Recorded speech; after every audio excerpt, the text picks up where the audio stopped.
Hello मेरे भाई बंधु। मैं अमन आप सभी का स्वागत करता हूं डीएमसी क्लासेस गया में। आज हम लोग पढ़ने जा रहे हैं अवतल दर्पण से प्रतिबिंब बनाने के नियम। प्रतिबिंब बनाने के 4 नियम हैं। उस तो पहले हम लोग जानेंगे कि अवतल दर्पण होता क्या है। अवतल दर्पण बोलिए तो गोलीय दर्पण बोलते हैं। गोलीय दर्पण का ही एक भाग होता है, उसको अवतल दर्पण उत्तल दर्पण भी बोलते हैं। देखिए आपको बता रहे हैं पहले अवतल दर्पण होता क्या है। अब देखिए ये है, मान लीजिए कि ये खोखला गोला है, खोखला गोला है। इसको अगर बीच से ऐसे काट दिए, बीच से जब काट दिए तो एक भाग उठा हुआ रहेगा, एक भाग उठा हुआ रहेगा। अच्छा, जिसका प्रवर्तक सतह उठा हुआ रहेगा उसको उत्तल दर्पण बोलेंगे। जिसका प्रवर्तक सतह उठा हुआ रहेगा उसको उत्तल दर्पण बोलेंगे। और जिसका प्रवर्तक सतह धंसा हुआ रहेगा उसको अवतल दर्पण बोलेंगे। देखिए यहाँ लिखा हुआ convex mirror, concave mirror. Concave mirror मतलब अवतल, इसको बोलते हैं अवतल दर्पण, इसको बोलते हैं अवतल दर्पण। और इसको बोलते हैं उत्तल दर्पण। जिसका प्रवर्तक सतह उठा हुआ हो उसको बोलते हैं उत्तल दर्पण, और जिसका प्रवर्तक सतह धंसा हुआ उसको बोलते हैं अवतल दर्पण। देखिए इसी में आगे आपको मिलेगा अवतल दर्पण। अच्छा देखिए, जब जब हम किरण आरेख बताएंगे, प्रकाश के प्रवर्त ये किरण आरेख जब हम बताएंगे प्रतिबिंब बनने के नियम, तो उसमें किरण आरेख में ध्यान देना होगा आपको। फोकस क्या होता है, फोकस क्या होता है, ये सेंटर ऑफ कर्वेचर क्या होता है, ये प्रिंसिपल एक्सिस क्या होता है, ये पोल क्या होता है। तो आपको हम फिर से बता रहे हैं क्या होता है कि जिस खोखले गोले का, देखिए ये खोखला गोला है, इसी को काट करके हम लोग दर्पण बनाए हैं। इसका जब प्रवर्तक सतह उठा हुआ हो, इस तरीके से उठा हुआ हो तो उत्तल दर्पण, और इसका प्रवर्तक सतह जिसका धंसा हुआ हो उसको बोलेंगे अवतल दर्पण। अब देखिए जिस खोखले गोले का, देखिए ये गोला है, खोखला गोला है, तो इसका कहीं ना कहीं सेंटर होगा, कहीं ना कहीं सेंटर होगा।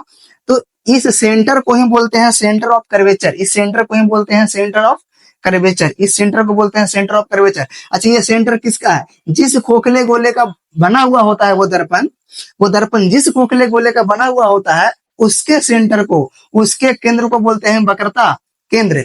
और वक्रता केंद्र के आधा दूरी पर होता है फोकस। वक्रता केंद्र के आधा दूरी पर होता है फोकस। हालांकि और बोला जाता है प्रधान अक्ष के समांतर आने वाले प्रकाश की किरणें दर्पण से परावर्तन के बाद जिस बिंदु पर प्रिंसिपल एक्सिस को काटती है उस बिंदु को बोलते हैं फोकस। अब बात आया कि प्रिंसिपल एक्सिस कहते किसको है। प्रिंसिपल एक्सिस कैसे, प्रधान अक्ष किसको कहते हैं? तो ये पोल है, यह पोल, ये है दर्पण। मान लीजिए ये दर्पण है। देखिए आपको हम बताने का कोशिश करते हैं फिर से। देखिए ये क्या होता है कि ये है पेंट किया हुआ दर्पण का, एक तरफ साइड होता है पेंट किया हुआ, और ये है परावर्तक सतह। क्या बोलेंगे इसको? परावर्तक सतह। क्या बोलेंगे? परावर्तक सतह। परावर्तक सतह कैसा होता है? चमकीला। इसको बोलते हैं रजित भाग। रजित भाग मतलब कलर किया हुआ भाग। अच्छा, प्रवर्तक सतह इसका देखिए धंसा हुआ है, प्रवर्तक सतह इसका धंसा हुआ है, तब इसको हम लोग बोलेंगे अवतल दर्पण। प्रवर्तक सतह धंसा हुआ है तो इसको बोलेंगे अवतल दर्पण। इसके बाद वाला वीडियो में अवतल दर्पण उत्तल दर्पण में अंतर और अवतल दर्पण उत्तल दर्पण के प्रयोग पे भी वीडियो लेकर के आएंगे। अभी हम लोग समझते हैं कि इसको बोलते हैं अवतल दर्पण। अब दर्पण के बीच बीच भाग को, दर्पण के बीच बीच भाग को हम लोग बोलते हैं पोल। दर्पण दोनों तरफ से बराबर हो, मिड पॉइंट हो, उसको हम लोग बोलेंगे पोल। क्या बोलेंगे? पोल। इसको बोलते बीचे बीच पॉइंट को बोलते हैं हम लोग ध्रुव। क्या बोलते हैं? ध्रुव। अब देखिए, और इधर कहीं ना कहीं उसका क्या था? सेंटर था। जिस खोखले गोले का ये बना हुआ है दर्पण उसका सेंटर होगा। तो हम लोग क्या करेंगे, हम लोग क्या करेंगे कि इसके सेंटर, इसके सेंटर और इसके सेंटर प्रधान अक्ष, क्या बोलेंगे? इसके सेंटर वक्रता केंद्र एवं ध्रुव के बीच, वक्रता केंद्र एवं ध्रुव को मिलाने वाली रेखा, वक्रता केंद्र एवं ध्रुव को मिलाने वाली रेखा को हम लोग बोलते हैं प्रधान अक्ष। क्या बोलते हैं इसको? इसको बोलते हैं प्रधान अक्ष। क्या बोलेंगे इसको? इसको बोलेंगे प्रधान अक्ष। क्या बोलेंगे? प्रधान अक्ष। प्रधान अक्ष क्या होता है? वक्रता केंद्र एवं ध्रुव। वक्रता केंद्र एवं ध्रुव, इसको क्या बोलते हैं? वक्रता केंद्र।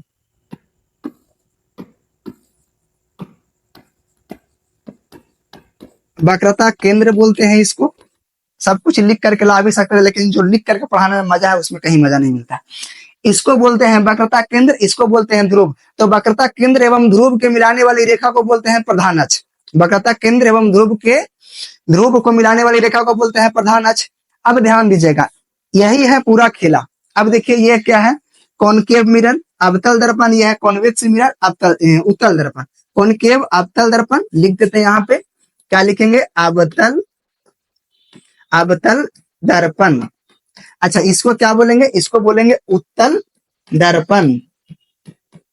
ये है अवतल दर्पण, ये है उत्तल दर्पण। तो हम लोग आज पढ़ेंगे क्या कि कोई भी प्रतिबिंब जब बनता है तो उसका किरण आरेख हम लोग कैसे खींचते हैं। तो वो किरण आरेख खींचने का होता है 4 गो नियम। वही 4 गो नियम को आज हम लोग पढ़ेंगे। 4 गो नियम। अवतल दर्पण ध्यान दीजिएगा, उत्तल दर्पण ध्यान दीजिएगा। आपको बता दिए प्रधान अक्ष क्या होता है, आपको बता दिए ध्रुव क्या होता है।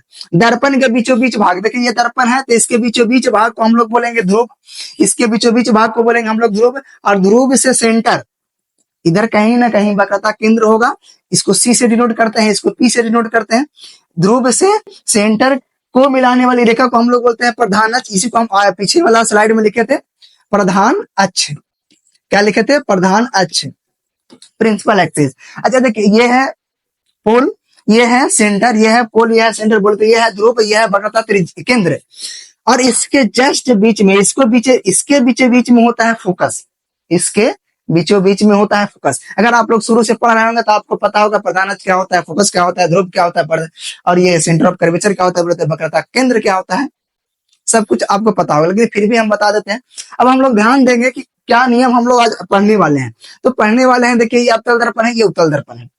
दोनों का हम एक ही साथ बताएंगे। अवतल दर्पण से किरण आरेख कैसे जाएगा, कैसे आएगा, कहां से टकरा के क्या लौटता है, वो सब बताएंगे। पहला नियम ध्यान दीजिएगा। पहला क्या है कि कोई भी किरण, ये क्या बोले थे? प्रधान अक्ष है। ध्यान दीजिएगा, ये प्रधान अक्ष है, ये हो जाएगा इसका पोल ध्रुव, ये हो जाएगा इसका फोकस, ये हो जाएगा इसका सेंटर ऑफ कर्वेचर बोले तो वक्रता केंद्र, फोकस, अब इसको बोलते हैं ध्रुव। अब देखिए पहला नियम क्या बोलता है, पहला नियम क्या बोलता है, ध्यान दीजिएगा। पहला नियम बोलता है कि कोई भी किरण अगर प्रधान अक्ष के समांतर आएगा तो दर्पण से टकराने के बाद वो कहां से जाएगा? फोकस से जाएगा। कोई भी किरण अगर प्रधान अक्ष के समांतर आएगा, कोई भी किरण अगर प्रधान अक्ष के समांतर आएगा तो दर्पण से टकराने के बाद वो कहां से जाएगा? वो जाएगा फोकस से गुजरेगा। तो देखिए बनाने का कोशिश करते हैं। ये देखिए, ये है प्रधान अक्ष, इसके समांतर कोई किरण आ रहा है। ये है प्रधान अक्ष, इसके समांतर कोई किरण आ रहा है। तो देखिए यहां से यहां गया और टकराया, टकरा करके लौटेगा तो कहां से जाएगा? फोकस से। कहां से जाएगा? फोकस से जाएगा। कहां से जाएगा? फोकस से जाएगा। इसमें क्या हम लोग करेंगे? एरो दे देंगे। प्रकाश चैप्टर में जब तक एरो नहीं देते हैं तब तक उसका कोई महत्व नहीं है। देखिए इधर से गया और इधर से लौट आया, इधर से गया, इधर से लौट आया। तो हम क्या बोले? प्रधान अक्ष के समांतर आने वाली प्रकाश की किरणें दर्पण से परावर्तन के बाद जिस बिंदु पर प्रधान अक्ष को काटती है उसको बोलते हैं फोकस। तो क्या बोलते हैं? फोकस। वही बोल रहे हैं हम कि प्रधान अक्ष के समांतर आने वाले की किरण दर्पण से परावर्तन के बाद फोकस से गुजरती है। यह है पहला नियम। क्या बोले? प्रधान अक्ष के समांतर आने वाली प्रकाश की किरणें दर्पण से परावर्तन के बाद कहां से काटेगी? फोकस से। अच्छा, ये तो हो गया अवतल दर्पण के लिए। ये उत्तल दर्पण के लिए भी देखिए वही होगा। मान लीजिए यहाँ पे क्या है? फोकस है, यहाँ पे क्या है? सेंटर ऑफ कर्वेचर है। तो इसमें क्या होगा? इसमें भी वही होगा कि देखिए समांतर आ रहा है, समांतर आ रहा है। जब समांतर नहीं दिख रहा है, समांतर चलिए थोड़ा सा कर देते हैं। समांतर, देखिए ये समांतर हो गया। अब ये समांतर आ रहा है तब होगा क्या? होगा क्या? ये टकराने के बाद ये भी लौटेगा, जब टकराने के बाद ये भी लौटेगा। तो ये करता है कन्वर्ज, ये करता है डाइवर्ज। अब यहां से देखिए ये लौटेगा इस तरीके से, इस तरीके से लौटा। अब ध्यान दीजिएगा आप कि इधर से गया है, इधर से लौटा है। अब कहीं पे प्रधान अक्ष को तो काट नहीं रहा है, तो इसको हम लोग इमेजिनरी तरीके से मिलाते हैं। देखिएगा, देखिए अब हम लोग इसको बढ़ाए हैं, अब जहां पे ये प्रधान अक्ष को काट रहा है, जहां पे ये प्रधान अक्ष को काट रहा है वहीं पे हो जाएगा इसका फोकस। तो हम क्या बोले? अगर या तो उत्तल दर्पण हो, अवतल दर्पण हो, या उत्तल दर्पण हो, अवतल दर्पण हो या उत्तल दर्पण हो, दोनों के लिए नियम सेम है। अगर प्रधान अक्ष के समांतर जाएगा तो दर्पण से परिवर्तन के बाद फोकस से लौट जाएगा। अगर प्रधान अक्ष के समांतर गया तो दर्पण से परिवर्तन के बाद फोकस से लौट जाएगा। देखिए प्रधान अक्ष के समांतर जा रहा है, परिवर्तन के बाद फोकस से लौटा। प्रधान अक्ष के समांतर जा रहा है, परिवर्तन के बाद फोकस से लौटा नहीं। उत्तल दर्पण में क्या होता है कि फोकस से आती हुई प्रतीत होगा, फोकस से आती हुई प्रतीत होगा। हम लोग इसको पीछे बढ़ा करके मिलाने का कोशिश करते हैं। यही है पहला नियम। पहला नियम ध्यान दीजिएगा, या तो उत्तल दर्पण हो या अवतल दर्पण हो, दोनों में वही है। कोई भी प्रकाश की किरण अगर प्रधान अक्ष के समांतर आएगा तो प्रवर्तन के बाद कहां से जाएगा? फोकस से। बोलो हाँ, क्या होगा? कोई भी प्रकाश की किरण दर्पण से अगर प्रधान अक्ष के समांतर आ रहा है तो प्रवर्तन के बाद कहां से जाएगा? फोकस से लौटेगा। देखिए यही है पहला नियम। प्रवर्तन, प्रकाश की किरण समांतर आ रहा है, टकरा करके फोकस से गया, समांतर आ रहा है, टकरा करके फोकस से गया। ये हो गया पहला नियम क्लियर। आई होप कि आप लोग समझ गए होंगे। देखिए अब दूसरा नियम। दूसरा नियम क्या होता है? दूसरा नियम लिखने से पहले यहाँ भी हम लोग क्या करेंगे? पहले बनाएंगे फोकस, फिर क्या बनाएंगे? सेंटर। पहले बनाएंगे फोकस, फिर क्या बनाएंगे? सेंटर। हालांकि इसका फोकस और सेंटर इस तरफ होता है। इस तरफ इसलिए होता है ना कि देखिए ये इस तरफ से गोल है, तो इसका फोकस और सेंटर इस तरफ कहीं होगा, तो इसीलिए इस तरफ होता है। ध्यान दीजिएगा, इसका फोकस और सेंटर इस तरफ होता है। अब पहला नियम हुआ था। दूसरा नियम क्या होता है? दूसरा नियम जस्ट उसका उल्टा है। दूसरा नियम जस्ट उसका उल्टा है। दूसरा नियम क्या है कि कोई भी प्रकाश की किरण, क्या है? कोई भी प्रकाश की किरण अगर फोकस से जाएगा, कोई भी प्रकाश की किरण अगर फोकस से जाएगा तो दर्पण से प्रवर्तन के बाद वो क्या हो जाएगा? समांतर हो जाएगा प्रधान अक्ष के।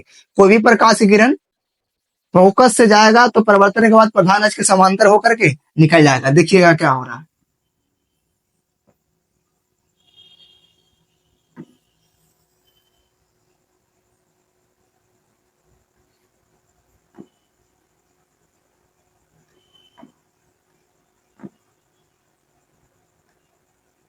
यही हुआ, यही हुआ।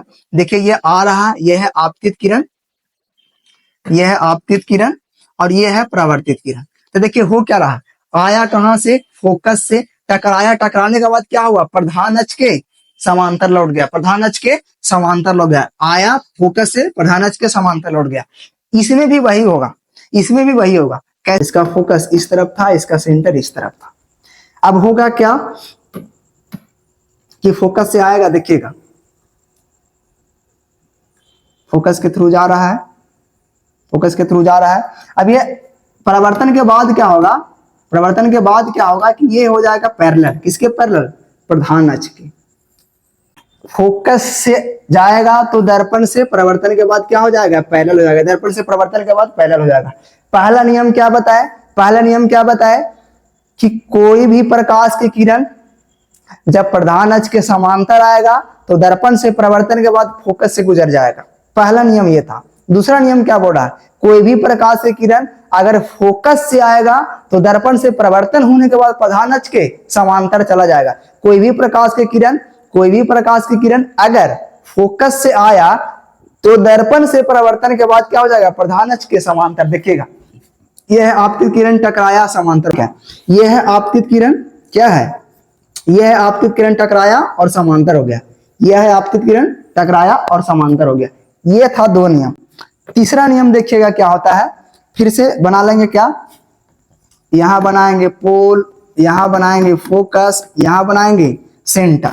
चलिए ठीक है, यहां बनाते हैं फोकस, यहां बनाते हैं सेंटर। ठीक है।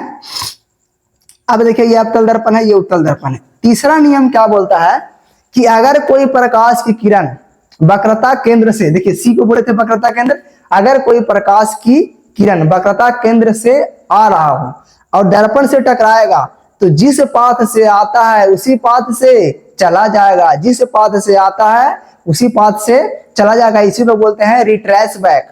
रिट्रेस बैक मतलब कि उसी पाथ को फॉलो करते हुए जिस पाथ से आया उसी पाथ से चला जाएगा। अब इस बात को समझने के लिए देखिए हम रे डायग्राम बनाते हैं। क्या बोले? अगर कोई प्रकाश की किरण से जाएगा वैसे ही लौट जाएगा। तीसरा नियम यही है। क्या बोले? तीसरा नियम क्या बोले? कोई प्रकाश की किरण अगर दर्पण के वक्रता केंद्र से आ रहा हो तो दर्पण से प्रवर्तन के बाद उसी पाथ को फॉलो करते हुए चला जाएगा। देखिए इसी पाथ से आया है, टकरा करके इसी पाथ से चला गया है। इसी पाथ से आया है, टकरा करके इसी पाथ से चला गया है। इसी पाथ से आया है, टकरा करके इसी पाथ से चला गया है। यहां भी देखिए वही होगा। यहां भी अगर आप ध्यान दीजिएगा, यहां भी देखिए वही होता है।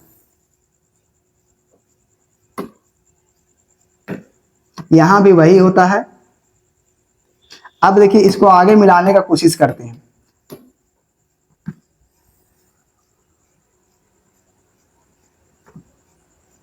देखिए ये हुआ, ऐसे गया, जैसे गया है वैसे ही लौट जाएगा। देखिए दर्पण के उस पर तो पार होगा नहीं, लेकिन हम जब दर्पण के इस तरफ से जब हम लोग देखेंगे तब लगेगा कि कहीं ना कहीं दर्पण के अंदर से आ रहा है, दर्पण के अंदर से आ रहा है। जैसे हम लोग का फिगर बनता है तो अंदर बनता है ना, वो वैसे ही भी लगेगा कि दर्पण के अंदर से लाइट आ रहा है। तो वही देखिए किसके पास आया, सेंटर के पास आया, वक्रता केंद्र के पास आया, और जैसे आया वैसे ही लौट गया। ये था तीसरा नियम।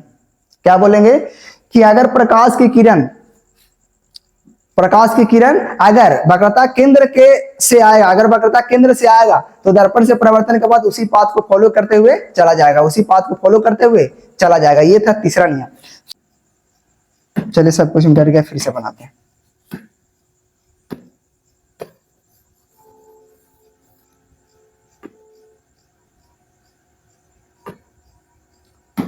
क्या था, क्या यहाँ करेंगे, यहाँ क्या था, यहाँ था पोल, यहाँ क्या था फोकस, यहाँ क्या था सेंटर, यहाँ क्या था फोकस, यहाँ क्या था सेंटर, यहाँ क्या था पोल। अब देखिए क्या बोले, चौथा नियम क्या बोलता है, चौथा नियम आखिरी नियम क्या बोलता है कि अगर कोई प्रकाश की किरण ध्रुव पर आपतन के नियम के अनुसार, यानी कि जितना कोण से आएगा उतना ही कोण से चला जाएगा, जितना कोण से आएगा उतना ही कोण से चला जाएगा। तब देखिए बनाते हैं, जितना कोण से आएगा उतना ही कोण से, देखिए ये था आखिरी नियम, जितना कोण से आएगा उतना कोण से चला जाएगा। मान लिया जाए कि ये कोण कुछ कोण बना रहा है तो ये भी उतना ही कोण बनाएगा बराबर से। इसमें भी वही होगा, इसमें भी वही होगा, जैसे आएगा देखिए ध्रुव पे आया और ध्रुव पे उसी तरीके से चला जाएगा, जितना कोण से आया है उतना ही कोण से चला जाएगा। देखिए ये है एरो जाने का, ये है एरो आने का, ये है एरो जाने का, ये है लौटने का।